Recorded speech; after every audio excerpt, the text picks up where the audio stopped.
So the hip joint is probably the most stable joint in your body. It's really made up of three major factors that give it all of its stability, and we'll talk about why it needs to be so stable here in a minute. But you have a ball and a socket. So the ball is on the head of the femur, the bone in your upper leg, and that ball fits into a socket. It's a very deep socket, and the socket actually surrounds it a little bit, gives it a little bit of bony structure to it. The second thing that makes the hip the most stable joint in your body is actually the labrum, the cartilage, the ligaments that are around it. So the labrum is a very important structure. It's a piece of cartilage that extends off of the edges of the socket, and it actually creates a bit of a suction that sucks and pulls the head of the femur into the socket as well. And then you would have ligaments. You have a very common ligament that runs from the socket itself right into the ball, and again, its job is to pull it in. So both of those structures, their job, the socket, the ball and socket design, and the labrum and the ligaments, their job is to pull the head of the humerus into the socket. Now, because we never want to have two bones rubbing against each other, we want to make sure that something, in a sense, is pulling it away and creating that space in between the bones. That's where your muscles come in. So it's the muscles of your glutes, your abductors on the outside of your hip flexors on the front, and your adductors on the inside. And what all of those muscles do is they're providing stability by creating space in between the bones. Because again, you never want to have two bones rubbing against each other. That leads to arthritis. So you've got the socket and the labrum and the ligaments pulling the ball in and holding it in, and then you've got these muscles that are pulling it out, and ideally that's creating this little bit of space that's in between the bones so that we have a few millimeters worth of space for the mobility to occur without rubbing and friction.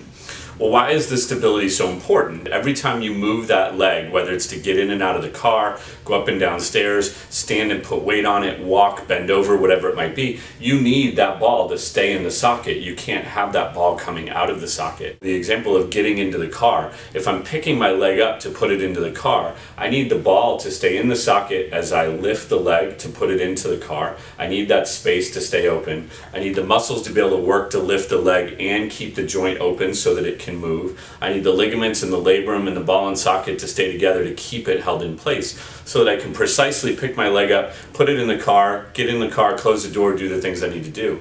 The same would be true with walking. If I didn't have the stability in my hip joint that I need to have, every time I would try to put my foot out in front of me, my foot would be all over the place and I'd be off balance, etc. So again, that stability in your hip is what determines your ability to function and move around during the day. Most commonly what we see as the culprit of hip problems is that there's weakness in certain muscles, and typically it's a weakness in your glute muscles. Now, we'll use the term glutes to mean the three major gluteal muscles, but also mean your piriformis muscles, muscles called your obturators, muscles called your gemelli. There are a large number of muscles in your hip, but we'll refer to them all as your glute muscles. And typically what we will see in all hip problems is that your glute muscles tend to be a combination of too tight and way too weak. And so when those muscles get out of balance, they'll start to get tight. And again, when they start to get tight, they create a shift in the ball and the socket. They start to put wear and tear on things, whether it be the labrum, the IT band, you get a hip flexor problem, whatever it might be. But that weakness is what really is the culprit, the starter of that problem.